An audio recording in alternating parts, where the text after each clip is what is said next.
রুমে কি করে ঢুকলে তুমি? হাউসকিপিং এখন ম্যানেজারকে ফোন করে কাজ থেকে বার করে দেবো। সরি রতন স্যার, অ্যাকচুয়ালি আপনার রুমের ফায়ার অ্যালার্ম হঠাৎ করে বেজে উঠলো, তাই আমি দেখতে এলাম সব কিছু ঠিক আছে কিনা। আমি দরজাটা নক করেছিলাম কিন্তু আপনি হয়তো ঘুমোচ্ছিলেন তাই খুললেন না, ওই জন্য আমি মাস্টার কি ইউজ করে ভেতরে ঢুকলাম। Are you fine? হ্যাঁ ফাইন, গো।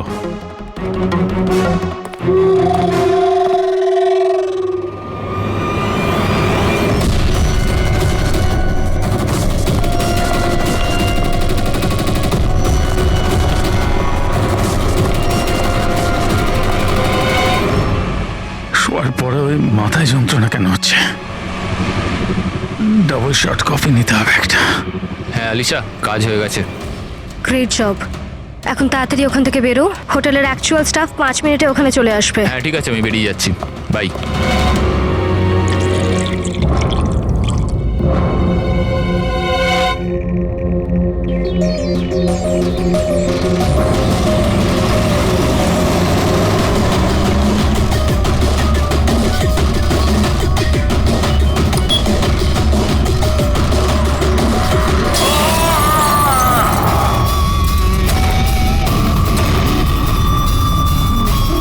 রতন স্যার, রতন স্যার, দরজা খুলুন। রতন স্যার, একটা কাজ কর, মাস্টার কি দিয়ে দরজাটা খোল।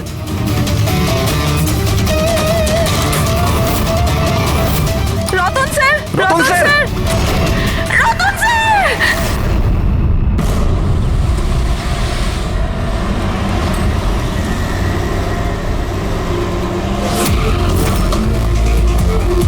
যার খুন হয়েছে তার নাম কি? স্যার রতন বাবু আমাদের রেগুলার কাস্টমার, আর উনি খুব বড় ফিজিসিস্টও ছিলেন। ফিজিসিস্ট? হ্যাঁ স্যার। তার মানে ফিজিক্সে এক্সপার্ট উনি? হ্যাঁ স্যার। কটার সময় হয়েছে এসব? স্যার এই মোটামুটি সকাল 6:30টার সময়। দেখি সরে যান, সরে যান, সরে যান। সরে যান বলছি, প্লিজ। হ্যাঁ, সরে যান একটু।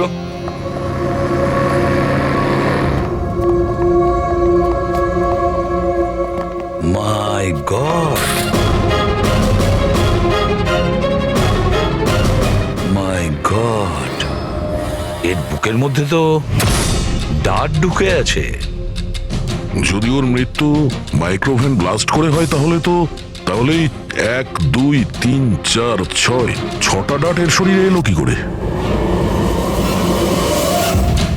স্যার মাইক্রোওয়েভ ব্লাস্ট হয়নি, এখানে তো বন্দুক রাখা আছে। আগে থেকে ডাট বন্দুকের সঙ্গে ফিক্স করা ছিল। স্যার মনে হচ্ছে এই রতনকে মারার জন্য ভালো প্ল্যান করা হয়েছিল। কি ম্যানেজার, খবর রাখেন আপনার হোটেলে কি হচ্ছে? আপনার হোটেলের গেস্টকে কেউ মারার চেষ্টা করেছে মাইক্রোওয়েভে এই ডার্ট লাগিয়ে। স্যার আমি নিজেই সারপ্রাইজ যে এসব কি হচ্ছে। এখানে তোমার হোটেলের রুমে একটা মার্ডার হয়েছে, এর জবাবদিহি তো এই হোটেলকেই করতে হবে, আর তোমাকেও। কিন্তু স্যার আমায় এটা বলুন, আমরা আমাদের কাস্টমারদের কেন মারবো? জয়া, জয়া তুমি বলো না স্যারদের। স্যারের চেক ইন করার আগে তুমি রুমটা ভালো করে দেখেছিলে না? হ্যাঁ স্যার। স্যার জিজ্ঞেস করুন নাকি। স্যার কাল রাত 11টার সময় উনি চেকিং করেছিলেন স্যার, আর 10:30টার সময় আমি নিজে চেক করেছিলাম সবকিছু ঠিক আছে কিনা, আর তখন মাইক্রোওভেনের ভেতর কোনো ডার্ট ছিল না স্যার।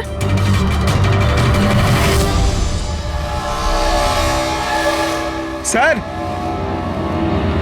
অর্ধেক খাওয়া পিৎজা স্যার। আরে এটা তো, আচ্ছা আপনাদের এখানে কি বাইরের খাবার অ্যালাউ করা হয়? অ্যালাউড তো সেভাবে নয়, কিন্তু রতন স্যার তো আমাদের রেগুলার কাস্টমার, তাই কোনো স্টাফ বোধহয় হতে পারে। এই স্টাফটা কে ছিল যখন এই পিৎজা রুমের ভেতরে নিয়ে আসা হয়েছিল? হ্যাঁ কি হলো? আমাদের প্রশ্ন শুরু হতেই তোমরা চুপ করে গেলে। সিসিটিভি ফুটেজ দেখতে চাই, রাত্রি 10:30 থেকে সকাল 6টা পর্যন্ত যা কিছু ঘটেছে সেটা 7.5 ঘন্টার মধ্যেই হয়েছে।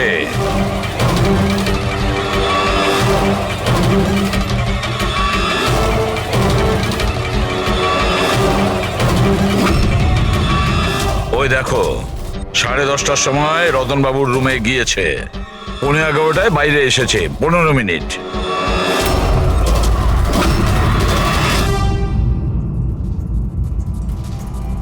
এগারোটা বেজে 11 মিনিটে এই রতন রুমের মধ্যে ঢোকে। একটু ফরওয়ার্ড করো তো।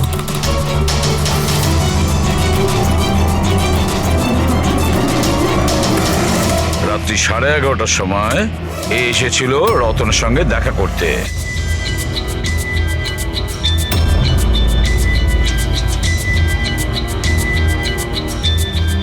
আরে 5 মিনিটের মধ্যেই চলে আসলো।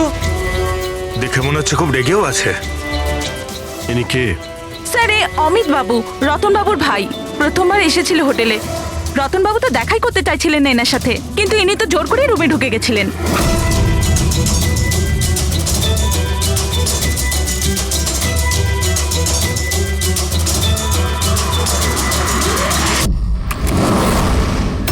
আচ্ছা, তার মানে এই পিৎজা এইভাবেই রুমের মধ্যে গিয়েছিল। ফরওয়ার্ড করো তো, ফরওয়ার্ড করো।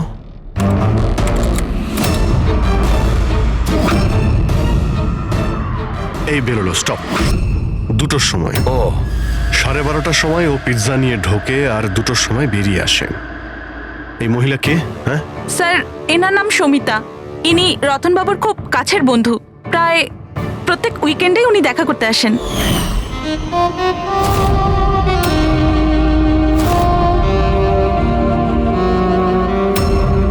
সুমিতা খুব কাছের বন্ধু।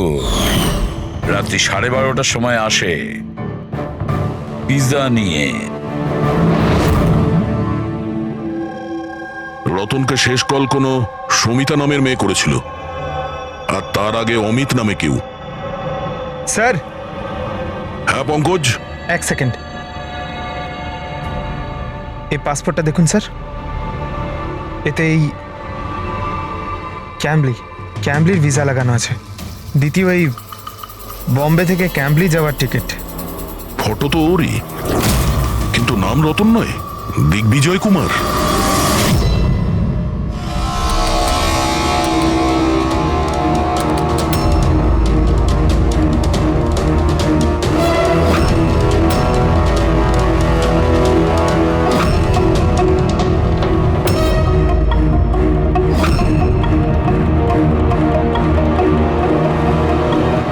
সকাল 6টার সময় হোটেলের স্টাফ মেম্বার রতনের রুমে যায় আর 6:30টায় বাইরে আসে। তার মানে রতনের মৃত্যুর আগে।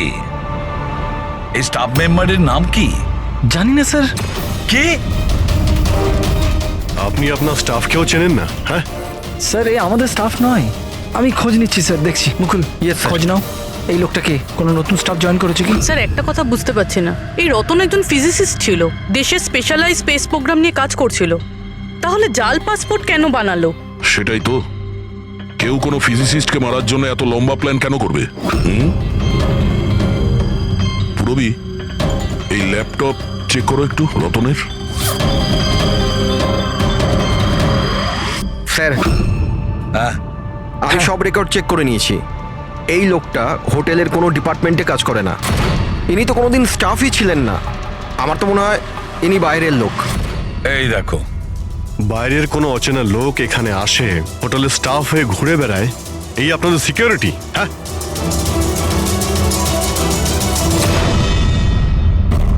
হ্যাঁ পুরবি, কিছু পেলে? হ্যাঁ স্যার, ল্যাপটপ হ্যাক করলাম যখন কিছু সিক্রেট ফাইল পেয়েছি। গুপ্ত ইনফরমেশন রয়েছে দেশের সুরক্ষা সংক্রান্ত। মাই গড, এটা কি? কি হলো? স্যার এই গুপ্ত ইনফরমেশন ও কাউকে বিক্রি করতে চাইছিল। এই দেখুন, এই ডিল রিলেটেড মেল পাঠিয়েছে কাউকে। এই দেখুন, সব আছে। এক্স্যাক্টলি এই গুপ্ত ইনফরমেশনটা কি যেটা রতন বেচতে চাইছিল? স্যার আমাদের দেশের বর্ডারে কতজন সৈন্য রয়েছে, আর্মিদের কাছে কি কি ওয়েপেন আছে, সৈন্যের দল কোন কোন এরিয়াতে আর কোথায় কোথায় রয়েছে, সব ইনফরমেশন রয়েছে। যদি এই ইনফরমেশন কোনো ভুল লোকের হাতে পড়ে যায় তাহলে দেশের সুরক্ষার ক্ষতি হতে পারে। কিন্তু স্যার এই মিলিটারির কনফিডেন্সিয়াল ফাইলও পেল কোথা থেকে? অবভিয়াসলি পঙ্কজ, কোনো সাধারণ লোকের কাছে তো এই ফাইল থাকবে না। এই ক্লাসিফাইড ফাইলস আর এই ডুপ্লিকেট পাসপোর্ট এর দিকেই ইশারা করছে যে এই রতন কোনো ফিজিসিস্ট ছিল না। এ কোনো শত্রু দেশের গুপ্তচর ছিল, যে নিজের কাজ করার পরে এই নকল পাসপোর্টের সাহায্যে দেশ ছেড়ে পালিয়ে যেত সারা জীবনের জন্য। স্যার এ তো অ্যাপ্রন খুলে ফেলে বাইরে বেরিয়ে যাচ্ছে। ফোনেও কথা বলছিল, মনে হয় ওর পার্টনার হবে।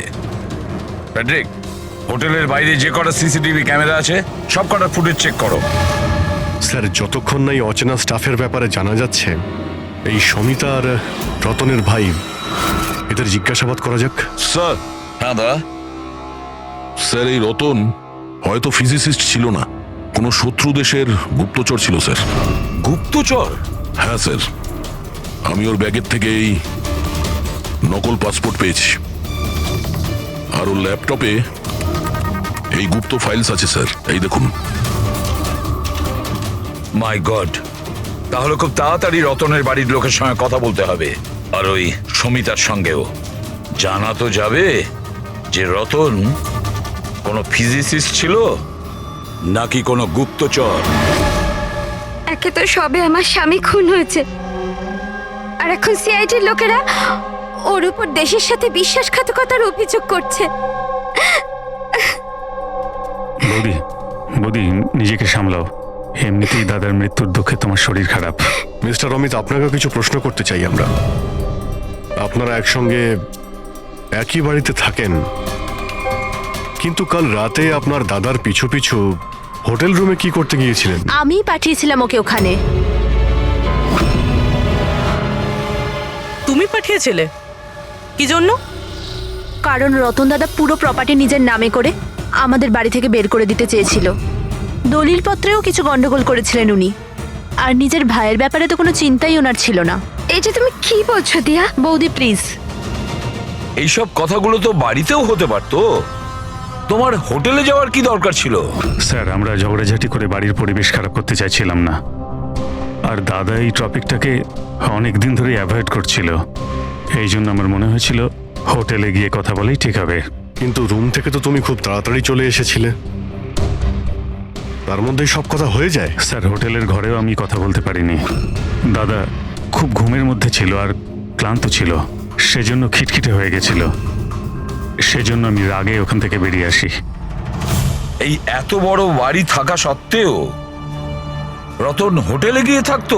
হ্যাঁ স্যার, রতন খুবই ইন্ট্রোভার্ট ছিল। ও সবসময় একলাই থাকতে চাইতো, যাতে ওর কাজে ও আরো বেশি করে মন দিতে পারে। বাড়িতে থাকলেও ও প্রায়ই ওর ঘরেই থাকতো। রবি, বাড়িতে ওর যখনই ডিস্টারবেন্স মনে হতো ও তখনই হোটেলে প্রায়ই চলে যেত।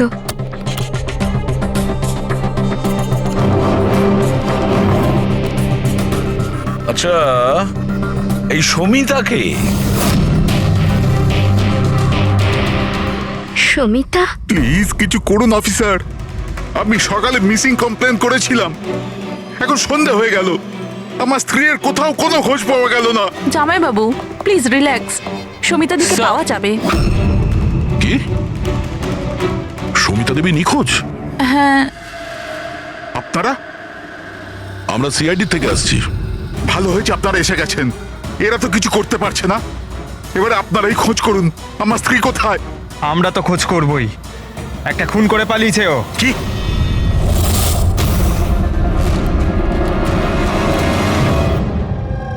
যদিও রতন আইনত আমার স্বামী ছিল, আমি ওর ব্যাপারে কিছুই জানতাম না। ও আমার সাথে কিছুই শেয়ার করতো না। ওর জীবনের প্রতিটা মুহূর্ত আমার কাছে রহস্যের চেয়ে কিছু কম ছিল না। এই সমিতাকে আমি কিছুই জানি না, আমি নামটাও শুনিনি। এমনকি ও কোথায় থাকে, কি কাজ করে, আমি কিছুই জানি না। এটা ওই হোটেল করিডোরের ফুটেজ। কাল বাড়ি থেকে কোথায় যাবার জন্য বেরিয়েছিল সুমিতা? বাড়ি থেকে অফিস যাবার জন্যই তো বেরিয়েছিল, অফিস থেকে বেরিয়ে কোথায় গিয়েছিল কিছুই জানি না। আচ্ছা, কালকে ডিনারে কি খেয়েছিল Ratan? Plane cheese pizza.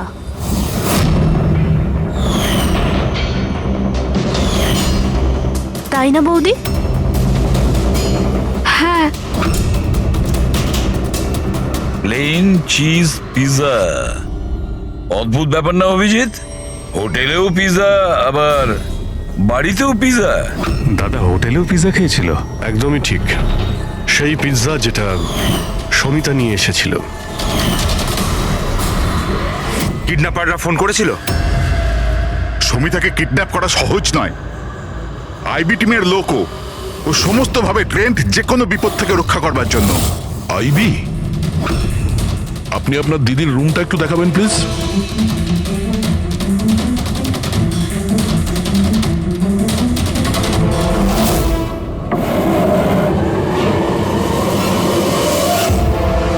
Sir, এটাই হলো দিদির ঘর।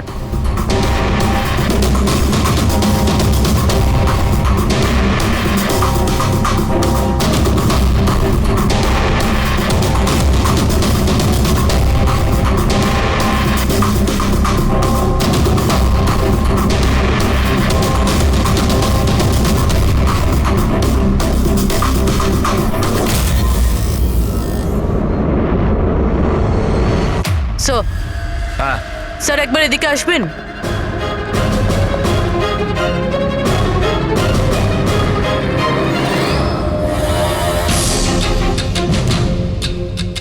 এই দেখো, রুমের ভেতরে আবার রুম। স্যার এদিকে আসুন। এই দেখুন, এই কম্পিউটার হ্যাক হয়েছে স্যার। একটা কাজ করো, পুরো ঘরের তল্লাশি নাও। দাড়ি আর উইগস,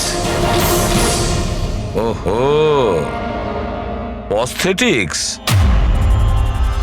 অভিজিৎ, দেখছো এসব? হ্যাঁ স্যার। আর এই লকারে ক্লাসিফাইড ফাইলস, মনে হচ্ছে অনেকদিন ধরেই এর তদন্ত চলছিল। শুধু তাই নয় স্যার, কেউ তো আছে যে ওর ওপর নজর রাখছিল, ওর কম্পিউটারের একটা অ্যাক্টিভিটির ওপর নজর রাখছিল। কম্পিউটারটা হ্যাক করা হয়েছে। কে করেছে খোঁজ নাও।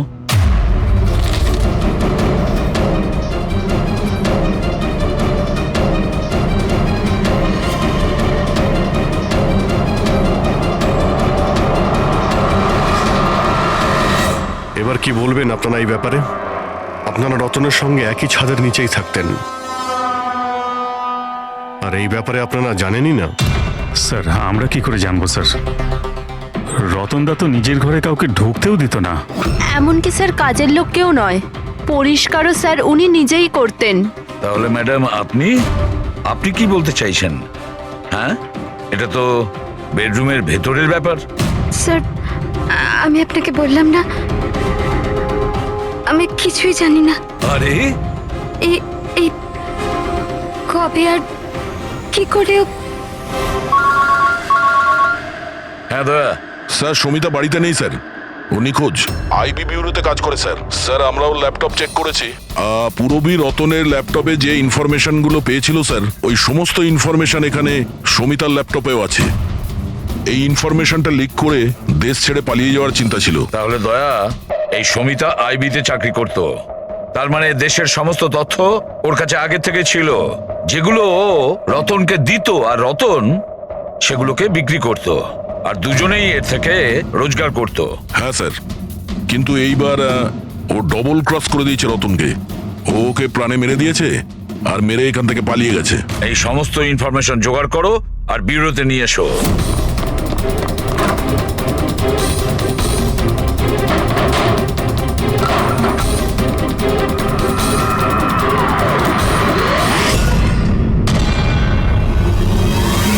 স্যার স্যার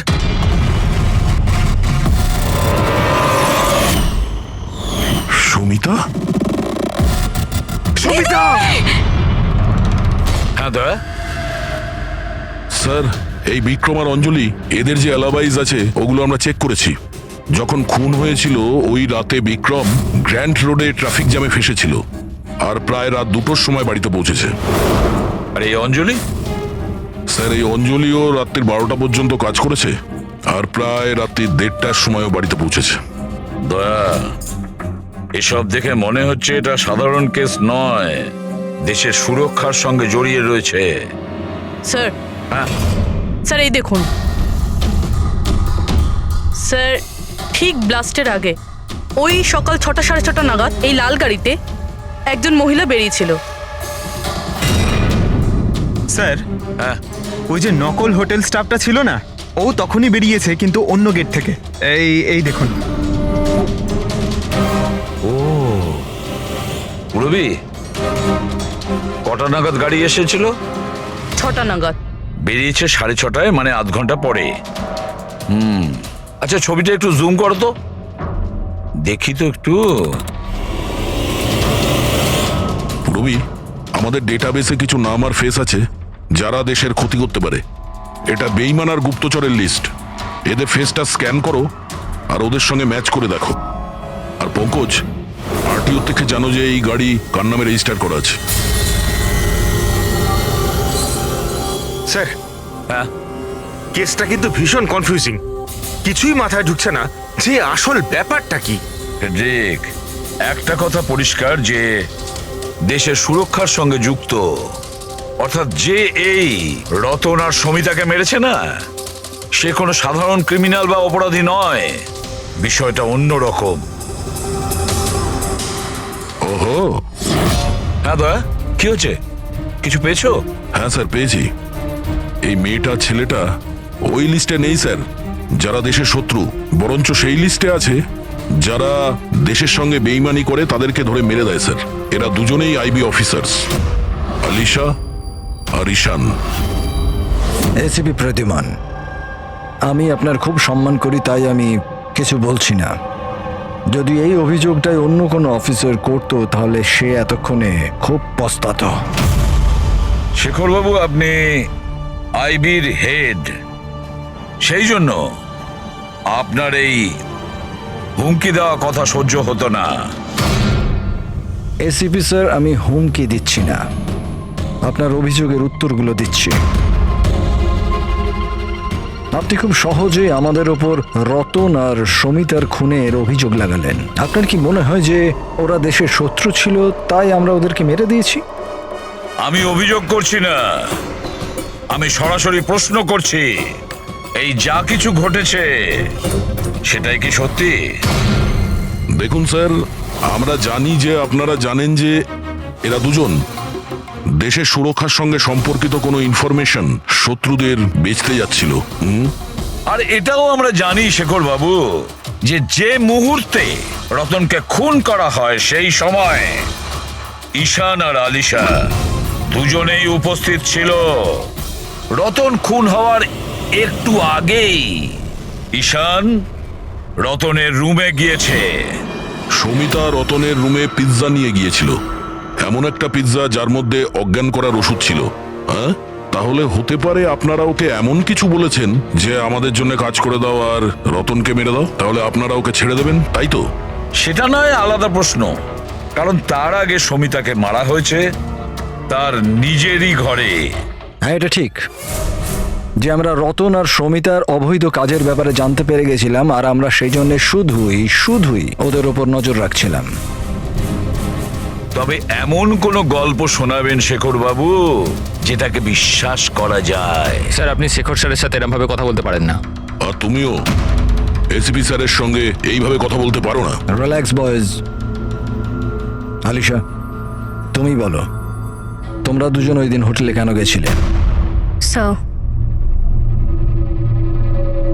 রতনের ল্যাপটপ থেকে সেসব ফাইলসের কপি বানাতে যেগুলো সেদিন শত্রু দেশকে ইমেল করা হয়েছিল, যাতে আমরা এটা জানতে পারি যে আমাদের কোন কোন গুপ্ত ইনফরমেশন ওদের কাছে পৌঁছে গেছে। তাহলে এবার আপনাদের শান্তি হয়েছে তো? আমাদের উদ্দেশ্য শুধুই নজর রাখা ছিল, মারার ছিল না। হ্যাঁ, যদি দরকার পড়ে আর আমাদের কাছে অর্ডার থাকে তাহলে এইরকম দেশের শত্রুদের মারার জন্য আপনাদের মতো লোকের পারমিশনের দরকার নেই। স্যার, আপাতত তো টেনশনের খবর এটাই যে যারাই ওকে মেরে থাকুক না কেন, ওরা দেশের সিক্রেট ইনফরমেশন পেয়ে গেছে, আর ওরা এই ইনফরমেশন যাকে খুশি দিতে পারে, শত্রুদের, মাওবাদীদের অথবা অন্য কাউকে।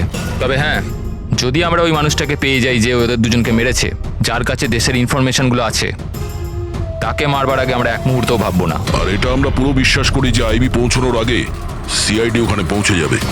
এসিপি প্রদ্যুমান, আপনার অফিসারকে এটা বোঝান যে এই সময়টা একে অপরকে চ্যালেঞ্জ করার নয়, বরঞ্চ একসাথে মিলে কাজ করার। শেখরবাবু, দেশের জন্য আপনারা যতটা চিন্তা করেন ততটা চিন্তা সিআইডিরাও করে থাকে। তবে একটা কথা মনে রাখবেন, যতক্ষণ না এই কেসটা সলভ হচ্ছে ততক্ষণ আপনারা ওই বেইমানের কাছে পৌঁছতে পারবেন না। সুমিতা ওই বিশেষ ইনফরমেশনটা লিক করে রতনকে দিয়েছিল, আর রতন ওই ইনফরমেশনটা কাউকে বিক্রি করতে যাচ্ছিল।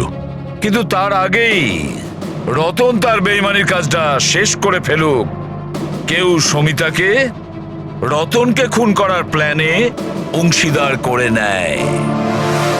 আর ওটা যদি ঈশান না হয় তাহলে যেই হোক স্যার ওকে খুব তাড়াতাড়ি খুঁজে বার করতে হবে। আর ওই সমিতাকেও মেরেছে। হ্যাঁ বলো সালুকে। কি কি সালুকে, আবার কি নতুন শুরু করলে? কেন? যখন আমরা নিজেদের চোখে ওই সিসিটিভি ফুটেজে দেখলাম রাত্রি 12:30টার সময় সমিতা ওই হোটেলে ছিল, আর তুমি বলছো যে ওটা সমিতা ছিল না, তাহলে ওটা কে ছিল? রতনের মৃত্যু কি করে হয়েছে? রতনের মৃত্যু হয়েছে বিষের কারণে। ওই যে ডাটটা আমরা রতনের বডি থেকে পেয়েছিলাম তাতে এত ভয়ঙ্কর বিষ লাগানো ছিল যে সেকেন্ডই রতনের মৃত্যু হয়েছে।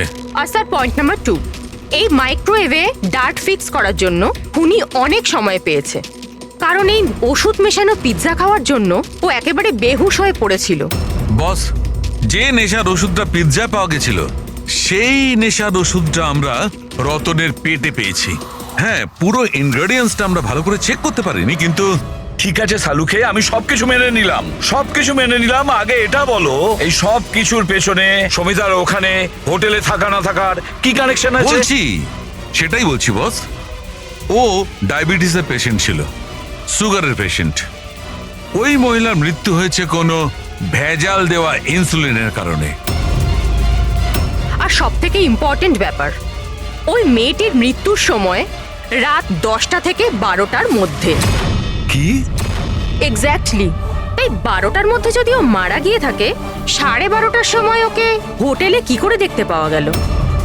স্যার, যদি সুমিতা রতনকে না মারে আর অমিত, ঈশান আর আলিশাও যদি না মারে, তাহলে রতনকে মারলো কে?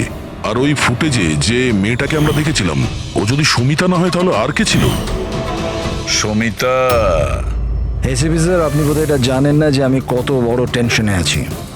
যদি ওই খুনি ধরা না পড়ে যে রতন আর সমিতাকে মেরেছে, তাহলে দেশ কত বড় বিপদে পড়তে পারে সেটা আপনি বুঝতে পারছেন না। আমি খুব ভালো রকম জানি শেখর বাবু, খুব ভালো রকম জানি, কিন্তু একটা কথা মনে রাখবেন, দেশের কোনো ক্ষতি আমি হতে দেব না। তার আগেই আমরা খুনিকে ধরে ফেলবো। স্যার, ওই খুনির আইডেন্টিটি আমরা সেখান থেকে পেতে পারি যেখান থেকে ওরা একে অপরকে মেইল করেছিল। হ্যাঁ পঙ্কজ, আমার তো এটাও মনে হচ্ছে যে নিশ্চয়ই কোনো আশেপাশের লোক হবে যে সমিতা আর রতন এদের দুজনের ছোট ছোট অভ্যাসগুলোর ব্যাপারেও পুরো জানতো। হ্যাঁ স্যার, যেমন ধরুন সকালে উঠেই রতন মাইক্রোওয়েভে কফি বানাতো। আর সমিতাকে ইনসুলেন্সের ইঞ্জেকশন পৌঁছে দেওয়া, সেটা তো কাছেরই কেউ করতে পারে। আর খুনি এটাও জানতো যে এই অঞ্জলি আর বিক্রম রাত 1টার আগে বাড়িতে ফিরবে না। তাহলে খুনি কে হতে পারে স্যার? স্যার, একটা কথা বুঝলাম না, এই রতনার সমিতি একে অপরকে 2 বছর ধরে চেনে, দেশদ্রোহিতা করার কথা 3 সপ্তাহ আগে ভাবলো, এরকম হঠাৎই? হ্যাঁ স্যার, ব্যাপারটা কিরকম অদ্ভুত স্যার। এই 3 সপ্তাহ আগে এদের তো কোনো রেকর্ডও ছিল না গুপ্ত খবর পাচার করার জন্য। এসবের সাথে তৃতীয় বেইমানের কি সম্পর্ক? We are running out of time. হ্যাঁ স্যার, আমরা সমস্ত প্রমাণের তালা খুলে ফেলেছি, কিন্তু আমরা সেই দরজাটা খুঁজে পাইনি যেটা আমাদের তৃতীয় গুপ্তচরের কাছে নিয়ে যাবে। আছে, তৃতীয় দরজা আছে, আর এই তৃতীয় রাস্তাই আমাদের গুপ্তচর পর্যন্ত পৌঁছে দেবে। সেটা কি? ওই দরজার নাম পিজা। পিজা। ওই মহিলা যে কালো চশমা পড়েছিল, মাথায় কোকড়ানো চুল, পিজা নিয়ে গিয়েছিল সমিতা সেজে, সেদিন ও পিৎজা নিয়ে এসেছিল বাইরে থেকে হোটেলের ভেতরে। আর ওটাও এই জন্যই করেছে যে ওর ওই পিৎজার মধ্যে ঘুমের ওষুধ মেশানো দরকার ছিল। যদি হোটেলে অর্ডার করতো তাহলে ও সুযোগও পেত না এবং সময়ও পেত না ওই ওষুধটাকে পিৎজার মধ্যে মেলানোর জন্য। আর হোটেলের লোকেরাও কিছু বলেনি, কারণ ওরা ওকে চেনে। দয়া, ওই হোটেল রয়্যালের আশেপাশে ওই পিজালো ব্র্যান্ডের যে কটা দোকান আছে সেখানে খোঁজ নাও, সবকিছু পরিষ্কার হয়ে যাবে।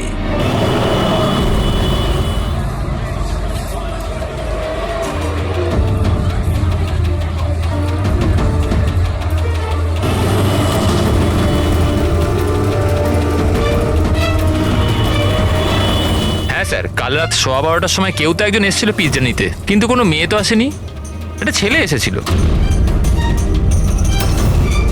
এদের দুজনের মধ্যে কেউ ছিল? হ্যাঁ স্যার, এই ছেলেটা।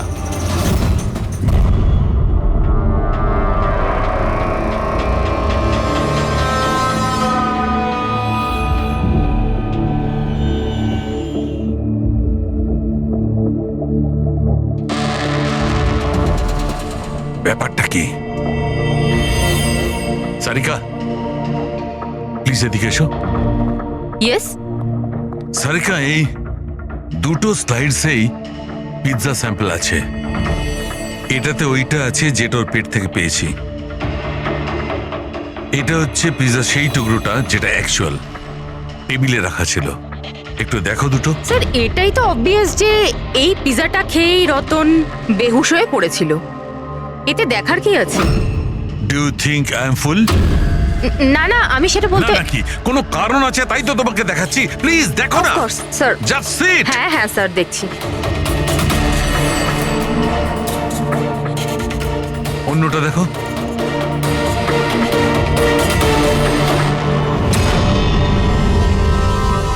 কি? তার মানে এই পিৎজাটা খেয়ে বেহুশ হয়নি? এক্স্যাক্টলি, আমি তোমাকে সেটাই দেখাতে চাইছিলাম। তাহলে কি খেয়েছিল?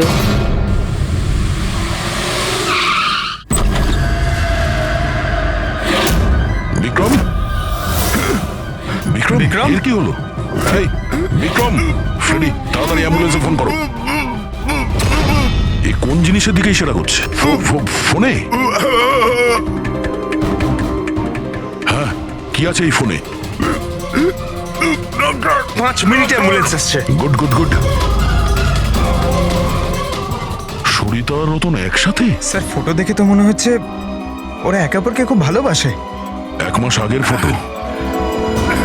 দুজনে প্রেম করতো না গুপ্তচর ছিল?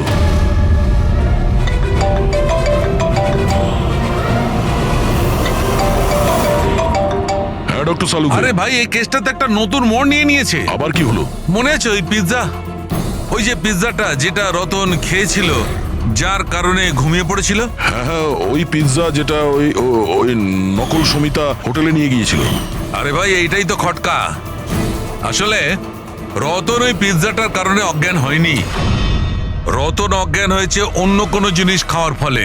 ও হয়তো হোটেলে আসার আগেই সেটা খেয়েছিল। হোটেলে আসার আগে? অভিজিৎ বলেছিল যে হোটেলে আসার আগে রতন পিৎজাই খেয়েছিল। আচ্ছা, কালকে ডিনারে কি খেয়েছিল রতন?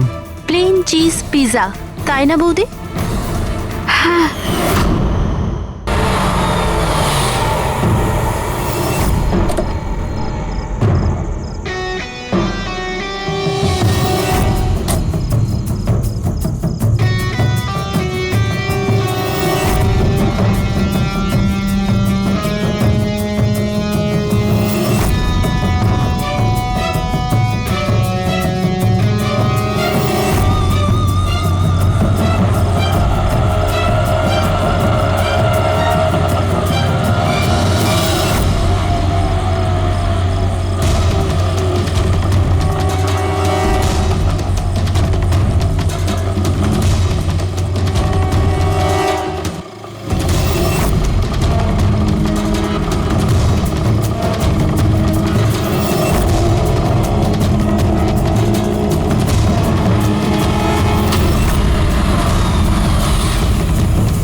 করছো? এনারা আমাকে কিছু ইনফরমেশন নিয়ে আসতে বলেন। আমি কিছু জানতামই না ওই ইনফরমেশনের ব্যাপারে। এনারা আমাকে বলেন যদি আমি না আসি তো এনারা আমাকে মেরে দেবেন। এই জন্য আমি এখানে এলাম। তোমরা কারা? আমাদের তিনজনকে এখানে এভাবে ঠকিয়ে আনার মানে? দেশকে যাতে কেউ ঠকাতে না পারে সেই জন্য আমাদের কখনো কখনো আসামিদের ঠকাতে হয়। IB win. আপনারা তারাই না যারা রতন দাদাকে মেরেছেন? রতনকে কে মেরেছে আর কি মারেনি সেই সত্যটা খুব তাড়াতাড়ি সামনে আসবে। কিন্তু দিয়া, অমিত, আরও একটা সত্যি সামনে আসা বাকি। সেটা কি? সেটা হলো যে তোমাদের দুজনের এটা জানা উচিত যে তোমরা একটা দেশদ্রোহীর সাথে থাকছো, তাই না জাসমিন?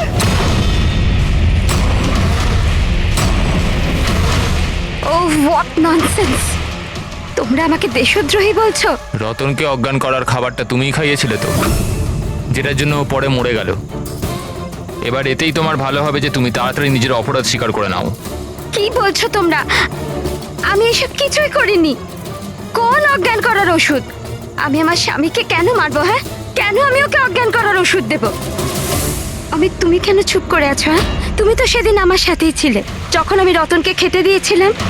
তাহলে তুমি কেন কিছু বলছো না? চুপ করে আছো কেন? কিছু বলো না। সমস্ত চেষ্টা ব্যর্থ তোমার।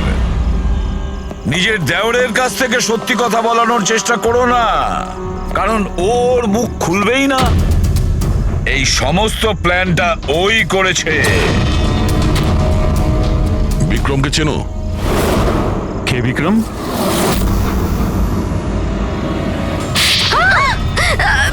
অমিত, আপনারা এদিকে আসুন। সেই বিক্রম যাকে সুমিতার রতনের এক্সট্রা ম্যারিটাল অ্যাফেয়ার সম্পর্কে তুমি জানিয়েছিলে আর কিছু ফটোও পাঠিয়েছিলে হ্যালো মেসেঞ্জারে। এই দেখো, ডিসপ্লে পিকচারে তোমার মুখ আছে। কিছু মনে এলো? এটা কি? এই সুমিতার রতনের ফটোগ্রাফস বিক্রমকে হ্যালো মেসেঞ্জারে জেসমিন পাঠায়নি, অন্য কেউ পাঠিয়েছে। অমিত, দেশের ক্ষতি করার আমার কোনো উদ্দেশ্য ছিল না স্যার। এই যে বিশ্বাসঘাতক গুপ্তচর যে অ্যাঙ্গেলটা, এই সব কিছু আমার গেম প্ল্যান ছিল, যাতে আমি আইনকে ভুল বোঝাতে পারি। পুরো ব্যাপারটা ডিটেলে বলো। এইসব তুমি কেন করতে গেলে? স্যার, এই সব কিছু একটা গেম প্ল্যান ছিল, যাতে রতনের মৃত্যুর অভিযোগ আমার ওপর না আসে আর সমিতার মৃত্যুর অভিযোগ বিক্রমের উপর না যায়। সেজন্য আমি বিশ্বাসঘাতক গুপ্তচরের গল্প পেতেছিলাম। কিন্তু রতনকে মারতে কেন চাইছিলে তুমি? হ্যাঁ, ও আমাকে আর দিয়াকে এই বাড়ি থেকে বাইরে বার করে দিতে চাইছিল। যদি এটা ও করে দিত আমি তাহলে কিচ্ছু করতে পারতাম না। কিন্তু আমার ভাগ্য ভালো ছিল যে সেই সময় আমি রতন আর সমিতার লাভ অ্যাফেয়ারের ব্যাপারে সবকিছু জানতে পারি। আর তখনই আমি এই সমস্ত প্ল্যানটা বানাই। আমি সমিতার হাজবেন্ড বিক্রমকে তার বউয়ের বিশ্বাসঘাতকতার প্রমাণ দিই। রাত তো এত হচ্ছে আমার যে মনে হচ্ছে ওকে ডিভোর্স দিয়ে দিই, কিন্তু কি করি? তাতে তো আমারই লোকসান। যদিও আমাকে ছেড়ে দেয় তো আমি নিজেই পথে বসে যাব। তাহলে ডিভোর্স দিও না, তার থেকেও বড় কিছু ভাবো। মেরে ফেলবো ওকে। তারপর আমি আর বিক্রম রতন আর সমিতার কম্পিউটারে ওদের নামে ইমেল অ্যাকাউন্ট বানাই। রতনের নামের ইমেল আমি পাঠাতাম আর সমিতার নামের বিক্রম। ওই রাতে হোটেলে বিক্রমই সমিতা সেজে গিয়েছিল। যখন ও ঘরের ভেতর ঢুকেছিল তো ও দেখলো যে রতন গভীর ঘুমের মধ্যে আছে। ব্যাস, তারপর ও মাইক্রোওভেনে ডার্ট ফিট করলো, একটু পিৎজা খেলো, নেশার ওষুধ মেশালো আর তারপর ঘর থেকে চলে গেল। আর সমিতাকে ওই বিষাক্ত ইনসুলেশন তুমিই দিয়েছিলে তো? হ্যাঁ,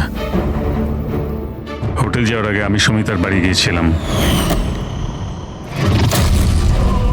হ্যাঁ বলুন, আপনি কে? তোমাকে মুক্তি দিতে এসেছি। মানে? দুজন লোককে ভালোবাসা তো ভালো কাজ নয় সমিতা দেবী। হোটেলের রুমে রতনের সঙ্গে কেন দেখা করতে গিয়েছিলে? কারণ তুমি তো অনেক আগে থেকে এসব প্ল্যান করে রেখেছিলে। ও আমাকে বাড়ি থেকে বার করে দিতে চেয়েছিল ঠিকই, কিন্তু ছিল তো আমারই দাদা। শেষ সাক্ষাৎ তো দরকার ছিলই। আর এই সব কিছুই আমাকে আমার প্ল্যানে সাহায্য করেছে। আমি বিক্রমকে আগে থেকে ইনফর্ম করে দিই যে রতন ঘুমের ঘরে আছে আর কিছুক্ষণের মধ্যে শুয়ে পড়বে। আর তুমি ভাবলে যে সিসিটিভি ফুটেজও অনেক লোক দেখবে, আর তার মধ্যে যদি তোমাকে দেখা যায় কেউ সন্দেহ করবে না। সেজন্যই তো আমি সব বিশ্বাসঘাতক গুপ্তচরের খেলা খেলেছিলাম, যাতে আপনারা সব এর মধ্যেই মাথা ঘামাতে থাকেন। কিন্তু যখন এই আইবিরা এর সঙ্গে যুক্ত হয়ে গেল, বিক্রম ভয় পেয়ে গেল, আর এই জন্য তুমি ওকে প্যারালাইজ করে দিয়েছি। আর কোনো উপায় ছিল না আমার কাছে। এটা তুমি কি করলে অমিত? টাকার জন্য নিজের ভাইকে তুমি মেরে দিলে। অমিত, সম্পত্তি আর টাকার লোভে তুমি তোমার আপন ভাইকে খুন করে দিয়েছো। আর তাছাড়াও আইনের সাথে আর দেশের সুরক্ষাকেও বুড়ো আঙ্গুল দেখালে তুমি। খুব ঘৃণ্য অপরাধ করেছো তুমি। আইন তোমাকে কঠোরতম শাস্তি দেবে।